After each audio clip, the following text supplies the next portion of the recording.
আসসালামু আলাইকুম, আমি সাইদ আহমেদ শান্ত। এবছর জাহাঙ্গীরনগর বিশ্ববিদ্যালয়ে বিজ্ঞান বিভাগ থেকে ইউনিটে অর্থাৎ বাণিজ্য শাখায় 15তম স্থান অধিকার করেছি। এবছর আমি আমার অ্যাডমিশন জার্নিটা কিভাবে করেছি তার অভিজ্ঞতাটা আপনাদের সাথে শেয়ার করব। আমি আমার অভিজ্ঞতাটা শুরু করতে যাচ্ছি। প্রথমত আমি আমার ইউনিটের যে মানবন্টন প্রশ্নের সেই মানবন্টনটা শেয়ার করে দিই। সেখানে বাংলা আসে 15 মার্ক, ইংরেজি আসে 30 মার্ক, গণিত আসে 15 মার্ক এবং বিজনেস জিকে অর্থাৎ সাধারণ জিকে থেকে একটু আলাদা সেটা আসে 20 মার্ক।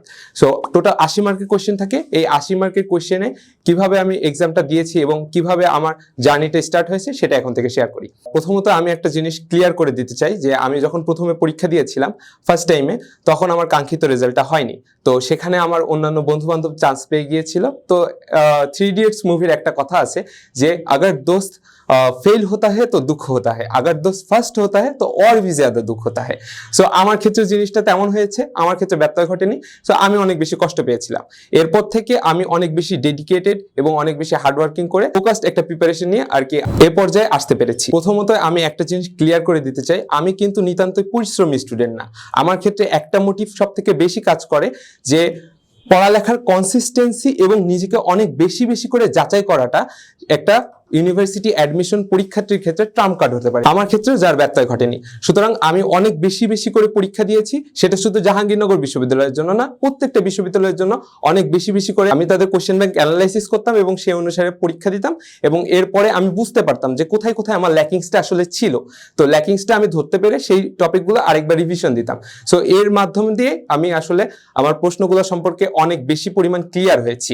তো এরপরে আমি যখন ভর্তি পরীক্ষার সময় চলে আসলো, তো আস্তে আস্তে আমি দেখলাম যে আমার প্রশ্নের ভুলগুলো আস্তে আস্তে কমতে থাকছে, কারণ আমি অনেক বেশি পরিমাণ পরীক্ষা দিচ্ছি, আমি অনেক বেশি কনসিস্টেন্ট ছিলাম। আসলে কনসিস্টেন্সিটা অ্যাডমিশন প্রিপারেশন যারা নেয় তারা জানে যে সব থেকে বেশি ব্রেকডাউন হয় এই কনসিস্টেন্সি। আর যারা সেকেন্ড টাইমার তাদের ক্ষেত্রে তো আর কোনো কথাই নেই। আমার ক্ষেত্রে অনেকবার কনসিস্টেন্সি ব্রেক করেছে। তো তারপরেও আমি ধরে রাখার চেষ্টা করেছিলাম। আমি ডেইলি 3 থেকে 4 ঘন্টা করে আমি প্রশ্ন ব্যাংক সলভ করতাম, তারপরে আদার্স বই পড়তাম আরো বেশি সময় ধরে। তো এর মাধ্যম দিয়ে আমি সারাদিন পড়তাম না, কিছু সময় পড়তাম, কিন্তু অনেক ডেডিকেটেড ভাবে পড়তাম।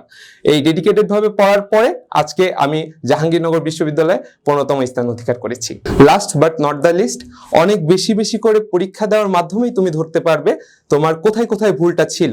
সুতরাং এই অনুসারে রয়্যাল এডুকেশন তোমাদের জন্য লঞ্চ করেছে এক্সাম ব্যাচ। সেখানে ফ্রিকোয়েন্টলি এক্সাম নেওয়া হয় এবং এর মাধ্যমে তুমি বুঝতে পারবে যে তোমার কোথায় কোথায় ভুলটা ছিল এবং তুমি তোমার ভুলগুলো শুধরাতে পারবে।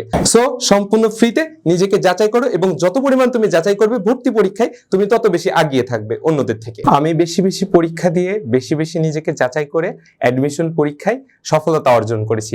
সুতরাং নিজেকে প্রস্তুত করতে হলে বেশি বেশি পরীক্ষা দিতে হবে এবং বেশি বেশি যাচাই করতে হবে। আমি নিজে থেকে বেশি বেশি পরীক্ষা দিয়েছি, বেশি বেশি নিজেকে যাচাই করেছি, সুতরাং আজকে আমার এই অবস্থানে আসতে পেরেছি। সুতরাং তুমিও বেশি বেশি পরীক্ষা দিবে এবং নিজেকে বেশি বেশি যাচাই করবে। একটা কথা তোমাদেরকে মাথায় রাখতে হবে, যত বেশি পরীক্ষা দিবা সফলতা তত বেশি হবে। আর সেই লক্ষ্যে আমাদের রয়্যাল এডুকেশন তোমাদের জন্য আয়োজন করছে 36 দিন ব্যাপী পরীক্ষা, যেখানে তোমরা সম্পূর্ণ ফ্রিতে 36টা পরীক্ষা দিতে পারবা। আর প্রতিটা পরীক্ষার প্রশ্ন এমন ভাবে করা হবে যে যার মাধ্যমে তোমরা বেসিক টু অ্যাডভান্স লেভেলের সকল আইডিয়া ক্লিয়ার করতে পারবা।